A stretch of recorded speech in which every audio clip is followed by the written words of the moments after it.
Ho ho ho, Merry Christmas. Oh, hey Santa, what's up? Well, hello there, little boy. I come bearing gifts.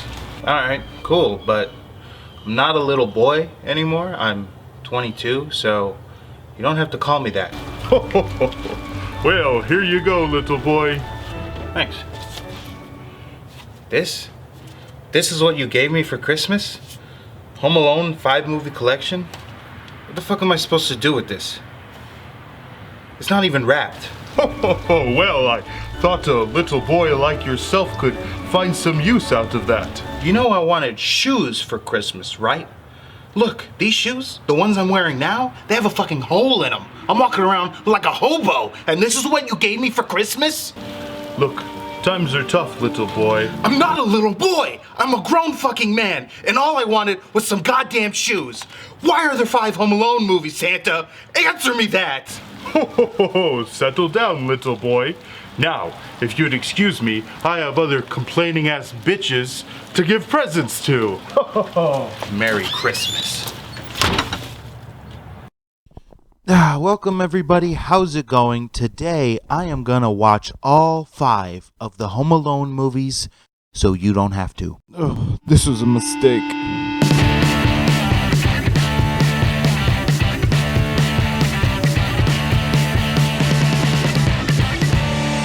Welcome everybody, Merry Christmas, or should I say Merry Lightmas, but hey, it's never too late to get into the holiday spirit.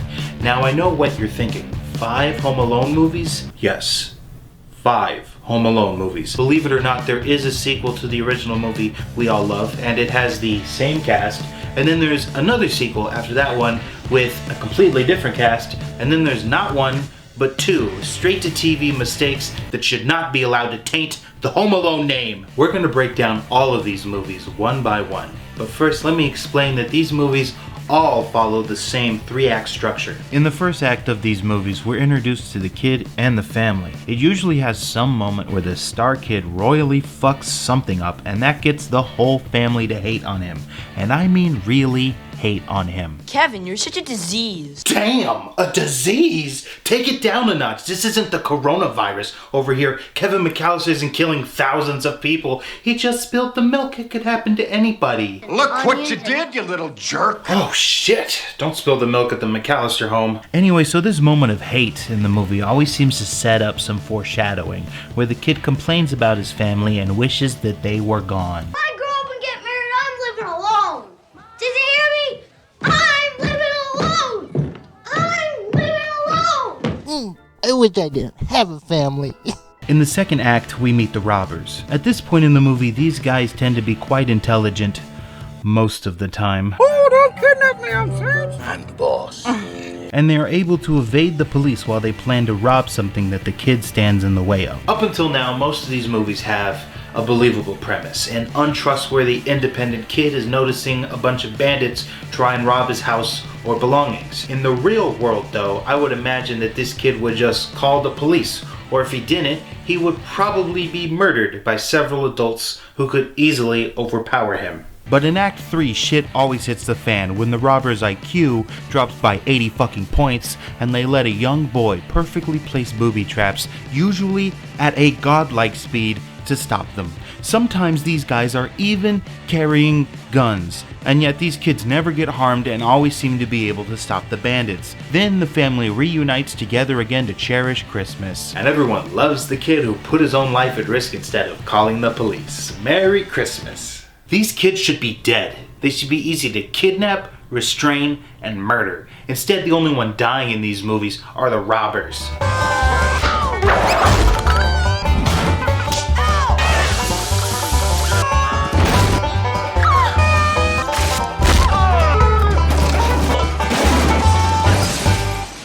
But I digress. Let's break down these movies one by one.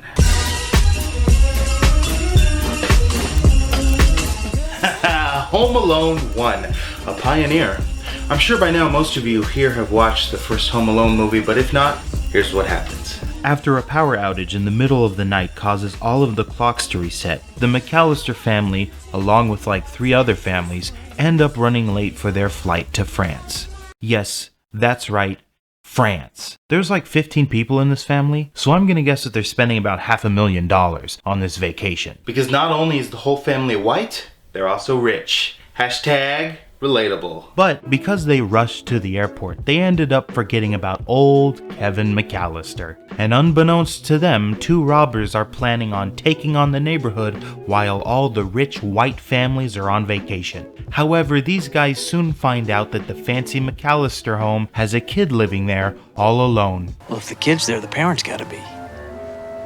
He's home alone.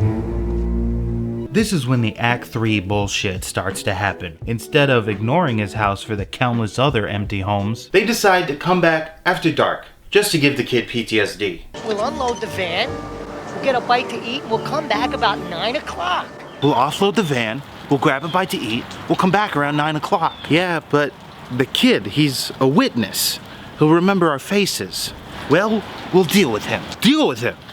Oh, so now you want to commit murder? That's a felony, Harry. We're gonna go to jail for the rest of our lives. Hey, what did I tell you? Ever since I laid eyes on that house, I wanted it. And besides, we have to transition into Act 3, where the kid's gonna booby trap the house and stop us. Yeah, you're right. Meanwhile, another gaping plot hole is the fact that when Kevin overhears this, he doesn't immediately call the police. If I was in Kevin's shoes, I would call the police so that they would be here when the bandits come back at 9 o'clock. And I don't run the risk of being killed by two adult criminals. Who knows what could happen with all the booby traps he set? 111, what's your emergency? I'm Macaulay Culkin myself and I can't move. You Macaulay? I booby-trapped my house before I left for Antigua. Are you okay? No, I'm not okay.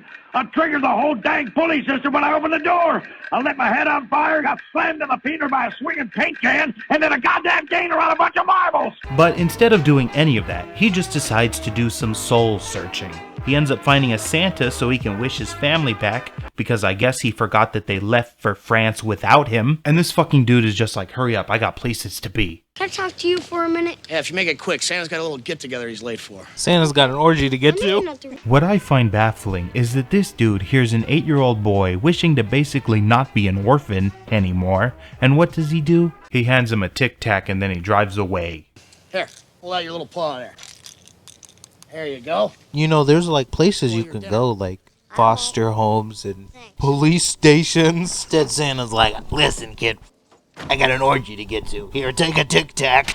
After this encounter with Trashy Santa, Kevin ends up at a church where he gets to know this old dude he thought was a snow shovel killer. They learn some shit about family, and then Kevin decides to run home and set up the booby traps. Now, considering it's been dark for multiple scenes, I would assume that Kevin only has an hour or so to set up these traps. But yet, in that amount of time, not only does he draw a detailed plan of his traps, then set all of them up, including a fully functioning zip line, he even had time to make dinner. All before 9 p.m. See what I mean about the godlike ability in which this kid can set up booby traps? You give me an hour, and I don't think I could even finish one trap that could actually stop a grown man. From here, the movie relies heavily on the bandits acting like the Two Stooges. Then the snow shovel man comes back to save the day, and when Kevin wakes up Christmas morning, his whole family has returned. Just to remind the viewers at home that Christmas is about family. Look, plot holes aside, Home Alone 1 is a classic. The story is original, which I definitely can't say about the other movies to come, and it's one of the first movies ever to star a child actor, and for that reason, it almost wasn't even made. Producers were concerned about letting a kid, rather than an established movie star, take the lead, but director Chris Columbus and writer John Hughes had worked with Macaulay Culkin and Uncle Buck and believed in this kid. And honestly, Macaulay Culkin's performance as a 10-year-old boy is fantastic. He delivers some of the most memorable lines of the whole movie. Hello. Keep the change, you filthy animal. Think about this for a minute. This movie came out in 1990. That's 31 years ago. This movie is older than me, and yet it's one of those movies that just doesn't die. And it's because this movie is about Christmas. It's not about 1990, and it's not trying to be. And thankfully for Home Alone, Christmas seems to come back every year just to haunt our bank accounts. Just listen to the soundtrack for this movie. It's all about Christmas. They're either using a full-on Christmas song, or they're using their own full orchestral soundtrack with lots of bells and high tones to get you in the Christmas spirit. It's because of this focus on Christmas that this movie becomes one that you can watch with the family every year. And all the slapstick comedy creates moments that not only 6-year-old Timmy but even 90-year-old Grandpa can both find entertaining. And for these reasons, I applaud Home Alone 1. It's managed to stay relevant long beyond its original lifespan, and with a surprisingly low budget of only $10 million, nobody can argue that Home Alone 1 was not a success.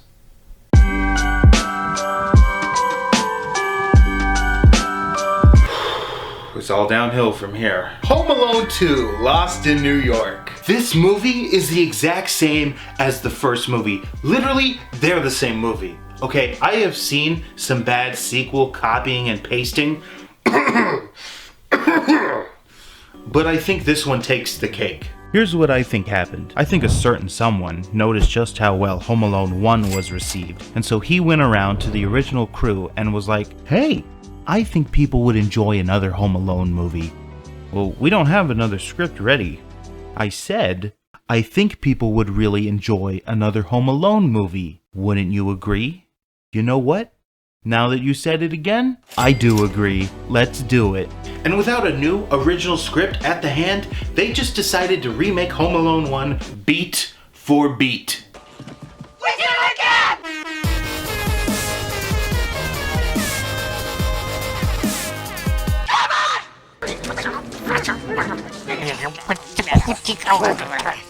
There's only a few little changes that were made to this movie. Like, for instance, this time the family is taking a vacation to Miami. Because of course, they have enough white people money to take a Christmas vacation every year. This time though, Kevin actually makes it to the airport. However, he gets on the wrong flight and ends up in New York City. And once again, he tells no adults what's going on and just starts living it up without his parents watching. He even conned his way into one of the fanciest hotels in New York. You know it's fancy because Donald Trump walks by. Oh, shit. Donald Trump made a brief appearance in Home Alone 2, because how could this movie get any whiter? Meanwhile, our favorite wet bandits are back after they escape from prison. Yes, the wet bandits are fugitives now. Fugitives. If I was in their shoes, I think my first step would be to flee the country and find some beach to live out the rest of my life in peace. Instead, these two idiots immediately start planning to rob a toy store in the middle of a public ice skating rink. Brilliant, Harry. Brilliant. Is nobody dumb enough to knock off a toy store on Christmas Eve? And funny enough, their old nemesis Kevin is headed to the same toy store. And while Kevin is there, this old dude starts telling him how they leave their profits in the register at night. And he sounds like a pedophile. Turtle doves are a symbol of friendship and love. I want to be friends with you, little boy. Anyway, the wet bandits run into Kevin and decide with complete confidence that they're just gonna kidnap a child off the streets of New York. Don't mind us, just two fugitives conspiring to kidnap a child. So Kevin runs back to the hotel, but at this point the crew have found out that his credit card was stolen. So they chase him through the building and back into his room. And just when I was starting to think that this movie was finally breaking away from the original premise, this happens. I'm gonna give you to the count of 3 to get your lousy, yellow, lying, no good keister off my property. 4-flushing Before I carcass pump your out my guts full of door. lead. 1, 2, 10. So after that, Kevin heads to his uncle's house, because of course his uncle's got enough white people money to afford a house in New York. He even has so much cash that this house looks abandoned. It's literally trashed. The family says that he's on vacation and wouldn't be home, but this house hasn't been lived in a decade. Look at that hole. Look at it. I think someone needs to check up on Uncle. Looks like he hasn't been home in a couple of years. But hey, the good news is we know where the booby traps will be set. So now Kevin has nowhere else to go, and he walks past what looks like a bunch of hobos and prostitutes, and just like with Trashy Santa, they seem to show no concern about a child being alone on the streets. You looking for somebody to read you a bedtime story? Watch it, kid! What's the matter? You home alone? Then after that, just like the first movie, he has a beautiful moment of growth with the pigeon lady. Yes, that's right, instead of a snow shovel man, there's a crazy pigeon lady who Kevin seems to be afraid of. And once again, they go to a beautiful scenic location together. Only this time it's the attic of probably the biggest orchestra to perform on Christmas Eve. They're going to the opera? No, come on. What the fuck is this? And once again they learn some shit from each other. And I find it hilarious that this pigeon lady's problem is that she hasn't talked to a single human being in years. Do you know that it's been a couple of years since I've talked to anybody? All that I talk to nowadays are pigeons. They understand me.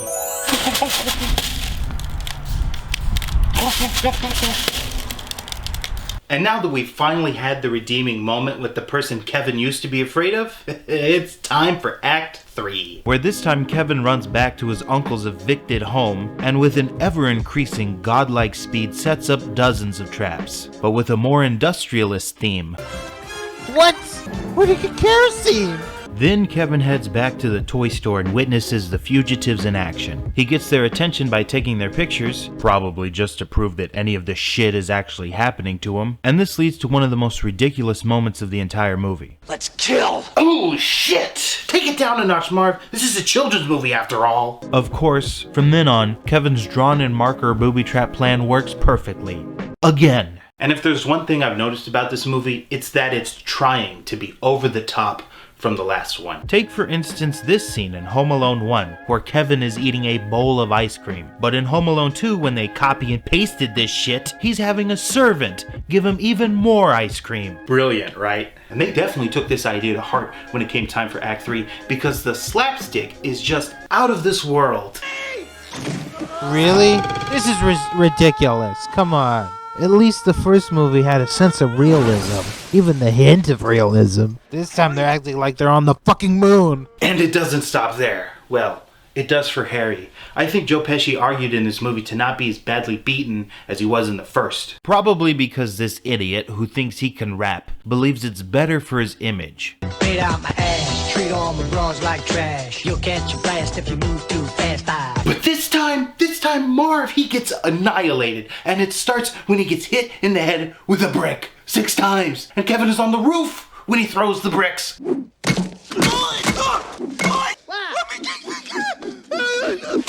Then he gets a staple through his butthole, his dick, and his nose. Then he falls down the fucking hole, and then an entire paint shelf falls on him. And then he gets electrocuted.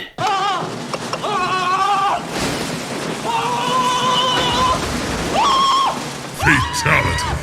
Yet somehow he survives all of this, because not only does Kevin have a godlike ability to set up booby traps, but the bandits have a godlike ability to recover from death. Especially because when Marv does fall down the hole, all he does to recover is snap his bones back from being broken. Meanwhile, the only thing godlike that Harry does is not notice his head being on fire, again, and then somehow perform a flawless handstand over the toilet to dip his head in Kevin's perfectly planned bowl of lighter fluid. From there, once again, just like the first movie, the bandits capture the kid, the once scary redeeming character saves the day, and the family shows up just in time for Christmas. Only now they're staying at the most luxurious, rich, white-ass hotel room in the world. Reminds me of my own Christmases at our winter villa on the lake. So relatable. After finishing Home Alone 2, I'm left with the feeling that I just watched the same movie twice. And honestly, I don't see slight changes to the original script, but with an attempt to go bigger as entertaining. Although it seems that the general public would disagree.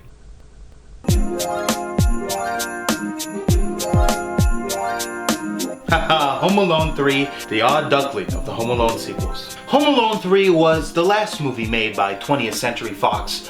I think they noticed just how well Home Alone 2 was received and thought it was once again time to dip our hands in the bottomless money pit that is the Home Alone franchise.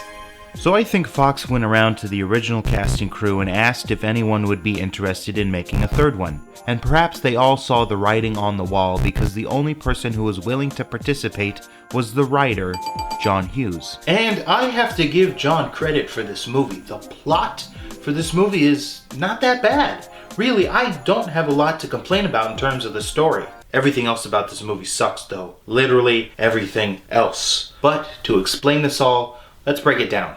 The movie starts by introducing us to our 4 bandits, who this time are professional spies from Hong Kong. Yes, these 4 people are Chinese, and they're in America trying to steal a microprocessor chip to sell to China to build a missile. Which I know sounds ridiculous, and it is definitely ridiculous, but to be totally fair, I have seen much better movies use the same plot.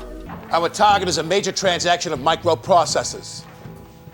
Yes, those.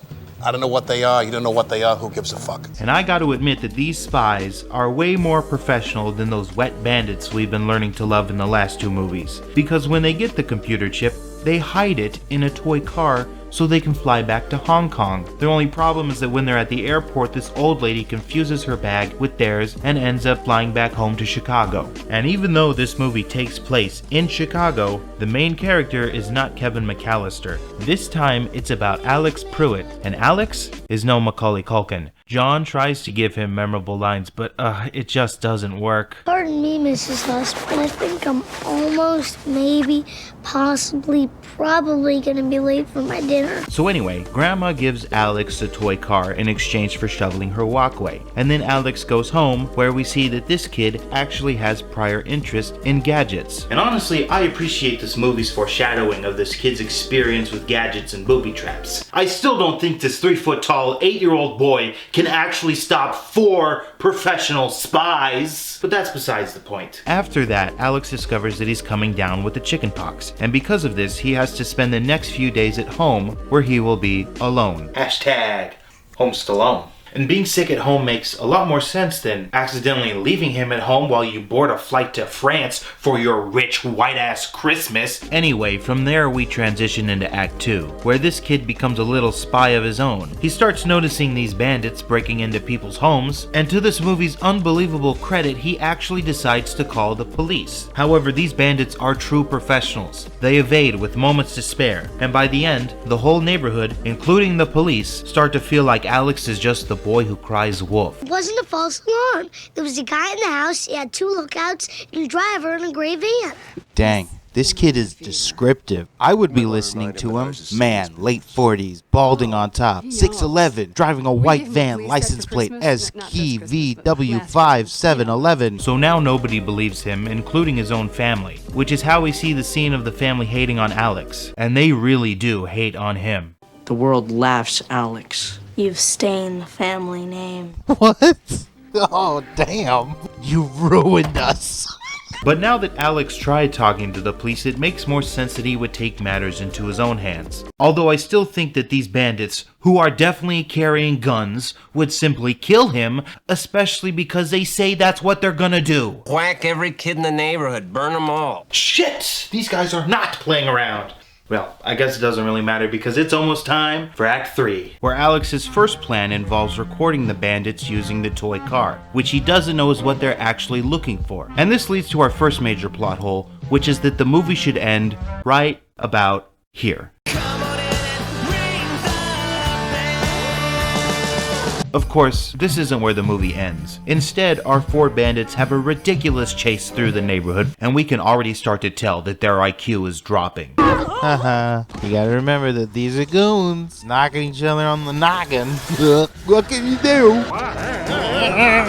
It's like the goons get lead poisoning halfway through the movie, man.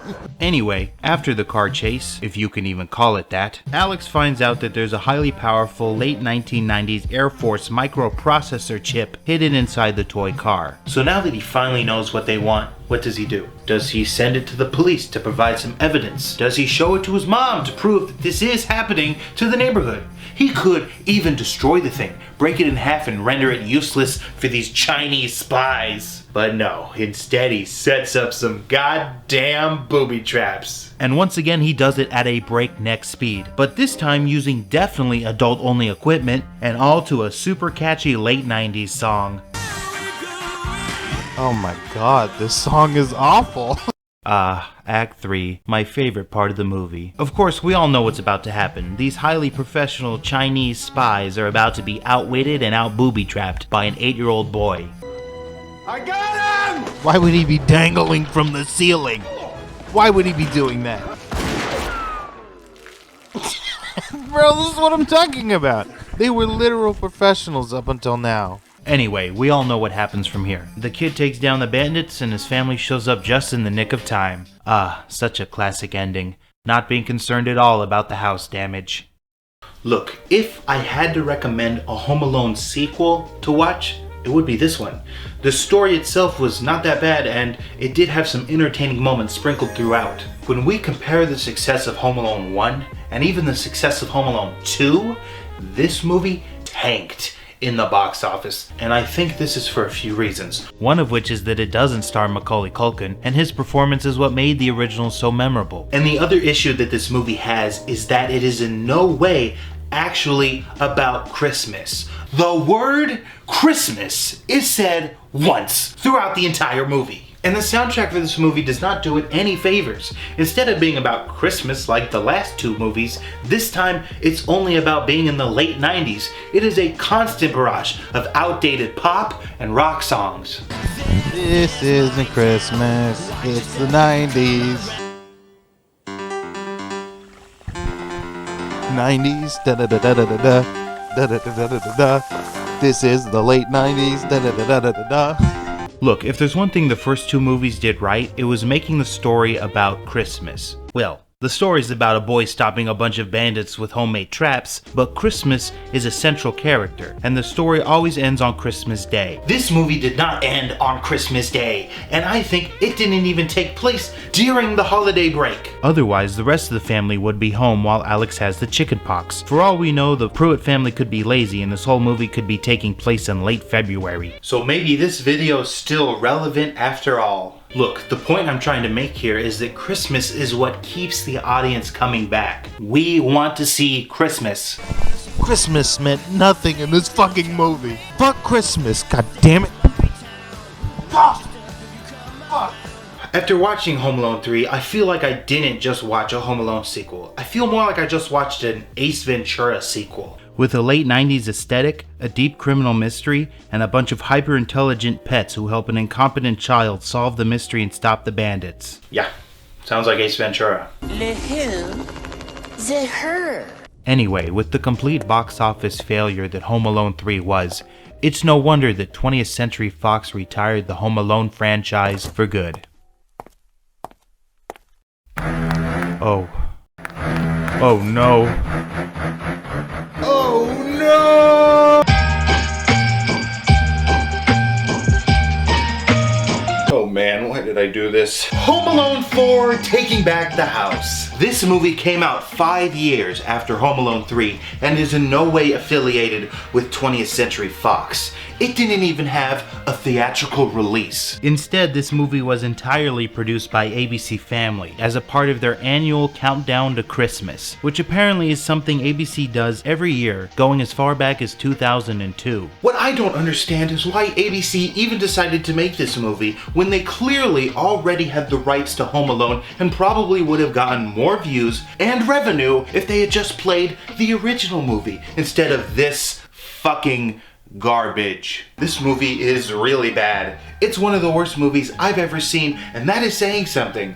It feels like a mistake. Nay, this movie is a mistake. It should not be allowed to use the Home Alone name, and it definitely should not be allowed to use the McAllister family name. Yes, that's right, folks. Even though the last movie revolved around a completely different family and had a completely different cast, ABC decided to do things differently, and while still having a completely different cast, past, they decided to have it revolve around the same family. Yup, that's right. In this movie, we once again watch Kevin McAllister set up booby traps against the Wet Bandits. Yup, they're back too. Only difference now is that Harry is out of the picture and Marv's wife has taken his place. Hashtag feminism. Who's boss? You're the boss. I love being married, huh? In this movie, Marv escaped from prison, found a girlfriend, and then married her while Kevin is still the same age. I'm 9 years old. The timeline for this movie makes no fucking sense. But I'm sure ABC doesn't give a shit about continuity. They're just hoping the housewives who will actually watch this movie are so full of eggnog and wine by the time they started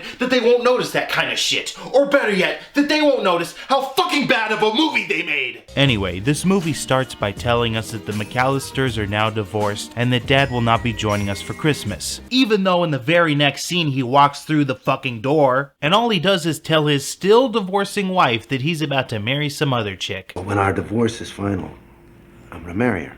Hey honey, I know we just filed for divorce and this is all happening so fast, especially because our son is the same age he was in the last movie, but I want to let you know that I'm about to marry this other bitch because she's way hotter than you, also the sex is better. Alright, bye! So after that, Kevin sneaks out of the house and then somehow calls a cab to head over to his dad's place. And oh my god, if the McAllister family could get any richer and whiter, fucking ABC found a way. His dad lives in a mansion. A fucking mansion. They're not even trying anymore. I mean, seriously, he has a remote that can control the whole house in 2002. Door open. I mean, really, how can it get more relatable than that? I also love how when Kevin surprises his dad, he's just licking the neck of his fiancée. Ah, makes total sense. And then we meet up with the Wet Bandits. Look, I know I said at the beginning of this video that the bandits are usually intelligent. Just fucking ignore that from here on out. It doesn't matter anymore. Instead, ABC decided to make these two bandits dumber than rocks.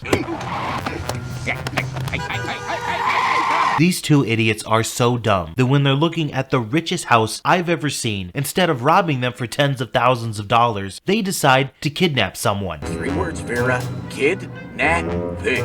I think there's only one more. These two imbeciles probably could be stopped by a little boy, but they're beyond idiotic. They're fucking annoying. Preparedness, be prepared, be a prepared preparator, huh? But anyway, even though Kevin snuck out last night and didn't tell anyone that he's going to his dad's mansion, when his mom finds out she's just totally cool with letting Kevin spend the rest of Christmas at his dad's place. Thanks for letting him come.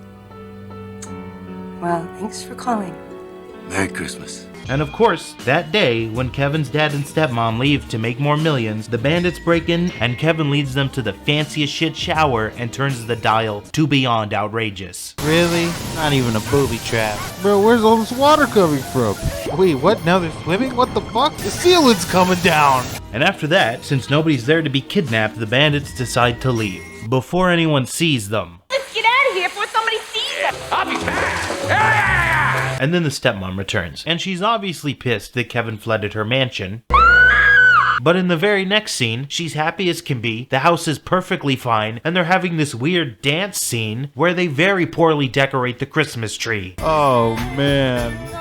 What is these shots? And in the next scene, somehow in the middle of the night, a random group of professionals redecorated the tree. The point I'm trying to make here is that continuity means literally nothing in this movie. I'm pretty sure the director, probably very last minute, decided to throw in this dance scene, and then remembered that for the rest of the movie, the tree is in no way decorated like it is from that scene. So they improvised some weird explanation about professional decorators she forgot to cancel. But why do we need this scene? It doesn't add anything to the plot, and other than stretching out this movie's runtime to barely make it feature length, it adds nothing to the story. This isn't even the first dance number in the movie, and the other dance scenes are even more awful.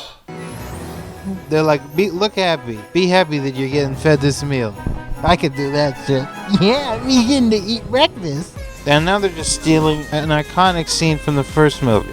Anyway, after all that filler, Kevin's dad and stepmom get a ridiculously lavish Christmas Eve banquet together full of delicacies. But for some reason on the stove, they just have 2 pots of boiling chili and cheese. I guess this is just for the gas station hot dogs that they're gonna serve to the people later tonight. Meanwhile, our 2 favorite dummies are back and disguised as waiters for the party. Because I guess the best time to kidnap someone is during the middle of a large public party. Of course, we all know what comes next.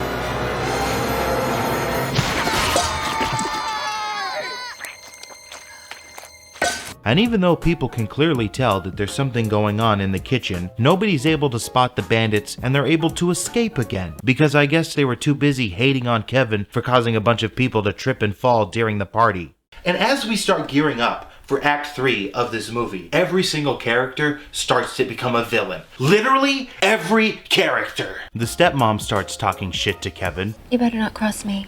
Understood? And we already suspected that Prescott the butler was a villain because he's literally trying to stop Kevin at every single step of the movie. And the maid of the house seems to be more caring and forthcoming with Kevin. But just as he's starting to figure out who the real villain is, plot twist, ho-ho! Turns out the maid is really the mastermind behind this operation. Prescott is not their accomplice. I am. Bet you didn't see that coming. No, really. I bet you didn't see that coming because it makes no fucking sense. I love a good plot twist, but only when the story up to that point actually leads into the plot twist and makes for an interesting rewatch. This movie's just trying to throw shit at the wall and hope you're entertained by it. Of course, from there, Kevin starts attacking the bandits with a bunch of booby traps. But this time he does it at such a breakneck pace that they were just literally already set up. Seriously, in the last scene he's trapped in the basement, but now suddenly he's up in the kitchen and there's just a bunch of booby traps ready to go. It's a booby trap. I already know this movie. It's not him. It's a doll tied to a wire. Where did you get a fake remote? We're just finding the time to do this. By this fucking movie, Kevin McAllister is a god who can make booby traps in seconds. Run around a room like the Flash and build a booby trap. So now it's time for the family to be reunited and to remember to love Christmas. But meanwhile, the stepmom is giving a tour of the town to the royal family. The royal family's coming for one of Natalie's fundraisers. Oh my god, the royal family? Can the richness of the McAllisters get any more ridiculous than this? Somehow they have a connection to the Queen of England. These guys are so rich that while they're in the limousine, they're talking about doing poor people shit like it's cool and different. Can we go to Wrigley Field and the aquarium? Your family like to spend Christmas with our family? That sounds cool. The royal family's like, yeah, let's spend Christmas with peasants. They have pennies compared to our royal money. Seriously, I'm starting to get Hallmark Christmas vibes with this England royalty move they pulled at the end here. So then the stepmom loses everyone. The maid, the butler, even Kevin's dad, and then she starts crying like a little bitch. Because I'm sure this is the happy ending we all wanted to see. I mean, it really doesn't matter. This whole movie doesn't matter. The acting is bad, the story doesn't make any sense, the directing is bland, and the soundtrack is basically non-existent. This movie sucks. It's a horrible movie. You should not watch this movie. I am begging you not to watch this movie. ABC does not deserve your view. If you want to be entertained, here. Take a look at the only entertaining moment from this entire movie, and I guarantee you it was from an accidental editing choice. What are you doing here? Tell me. I don't understand why ABC wanted to make this movie, but I do have a sneaking suspicion. Take a look at this scene. What are you watching? It's a Wonderful Life. They've been running it all night. Come on, watch it with me. I've seen it. So? So? I don't understand people who watch movies over and over again. I saw it, I cried. Once was enough. You gotta be kidding. Kate and I watch this every year with the kids. It's a family tradition. Well, now that you're going to have a new family, maybe it's time for some new traditions. Now, this moment is very subtle, but I think ABC is trying to tell us that we shouldn't be so invested in rewatching traditional Christmas movies. Instead, we should try and find more original content to try and watch, like watching Home Alone 4 instead of the first one. Well, they're wrong. They're horribly wrong. This movie is a waste of an hour and a half of your life. At least if you rewatched Home Alone 1, you might actually laugh at it. Oh, so funny. I'm so entertained. Do you see me laughing?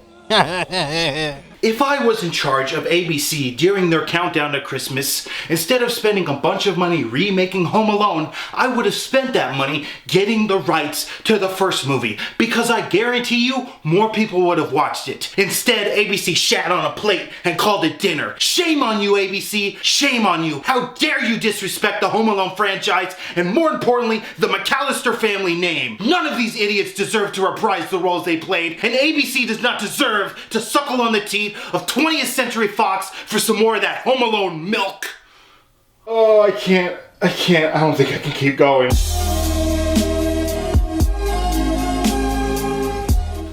Well, we're finally at the last movie. 10 years after the absolute shit show of Home Alone 4, ABC decided that it was worth doing it again and made Home Alone 5 Holiday Heist. Once again, this movie was released as a part of their countdown to Christmas. So I'm guessing they didn't take my advice about classic movies. Seriously, ABC, just play traditional Christmas movies. Okay, nobody wants to see any more of your original garbage.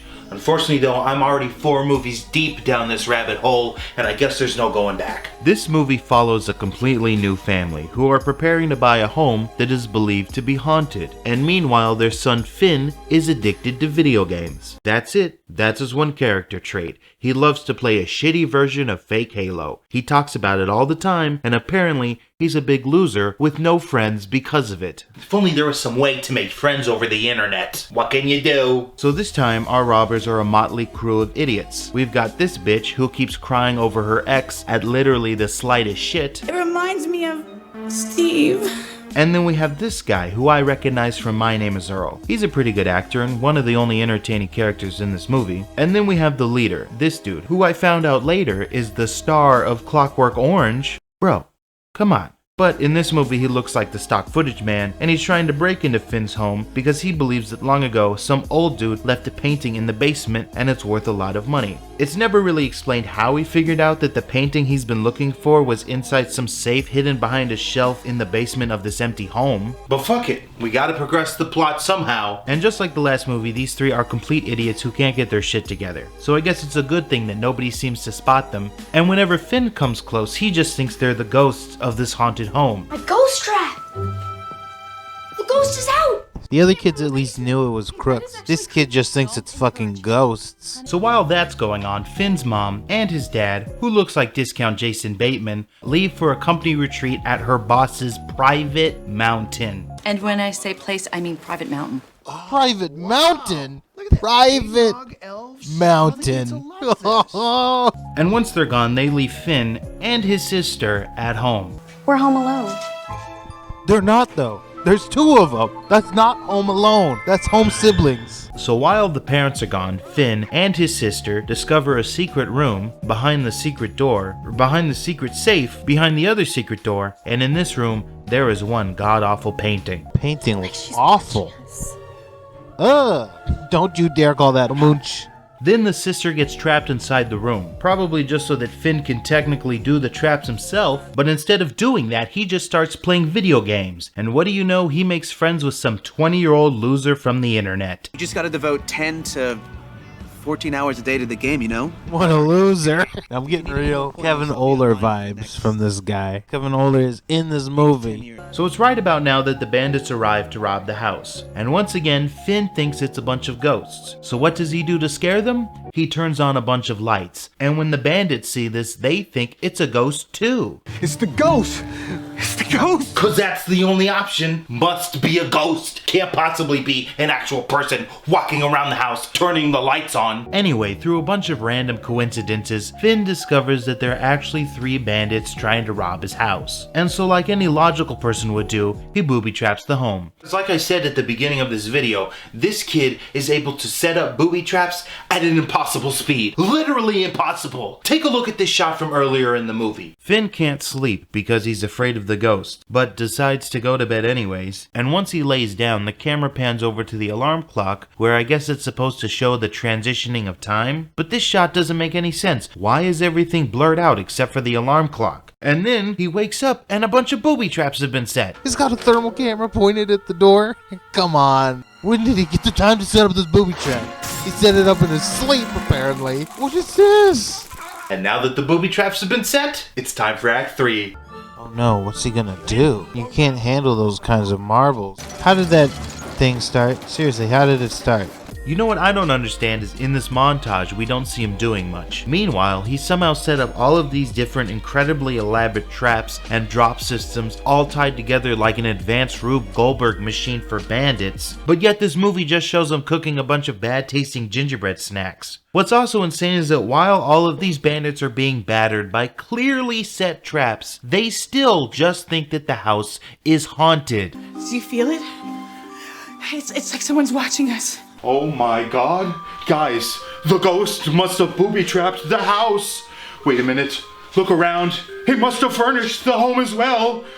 This is some next level poltergeist. This kid even somehow knows that they think he's a ghost, and in a matter of seconds wired his TV together, programmed a voice-changing speaker, and gained complete control of the lights and power to his room just to convince stock footage man that he's a ghost. I do not believe!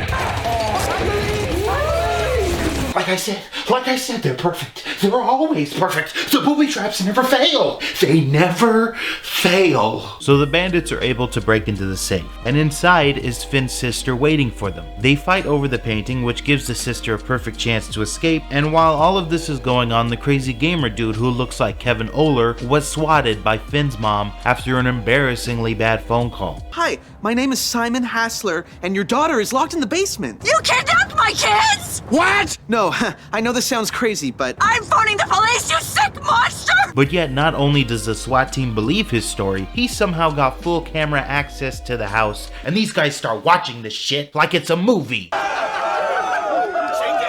But of course, we all know what happens now. The police and the parents show up just as the bandits are being stopped by the kids, and faith in Christmas has been restored. Camping and fishing, you a and book me. on camping. That's how you symbolize they're going camping? They bought a fucking book? The story is just forced together. It's like, you're coming together. Home Alone 5. It's happening, whether you like it or not. Unlike the last movie, which was gut-wrenchingly bad, this one was a slight step up. It wasn't really bad, it was more boring, just really boring. And they were constantly trying to throw jokes and gags into the story, but none of them landed. Especially because they tried to use discount Jason Bateman as the family comedian, and he's a really bad actor. I love you, Daddy. You're so annoying. The most fun I had watching this movie was right here. Yeah! That's how boring this movie is. The most entertaining part was a joke I was doing myself because of how bored I was. So once again, I implore you, do not watch this movie. It is not worth your time. Oh, fuck this movie. It was too serious to be funny, too funny to be serious, too cheap to be real, and too boring to be entertained. You don't need to watch this movie. Nobody should watch this movie. Fuck you for making me do this, Santa. Fuck you! Really, all I have to say is that this movie, and especially Home Alone 4, suck. I wasted so much time watching this shit. At least I can finally rest easy knowing that there are no more Home Alone movies to watch. Disney is rebooting Home Alone and... What? No. Home Alone reboot that'll be coming out next year. No! That's right. Home Alone is getting a reboot. Hey everyone, thank you all so much for watching this video. I appreciate every single one of you. This video took a while to make, but I'm very proud of it. And if you're wondering what's happened to Let's Watch, don't worry, I have a lot more of those videos planned for the future. However, I want to start doing more of them in this style. So if you enjoyed this video, give it a like.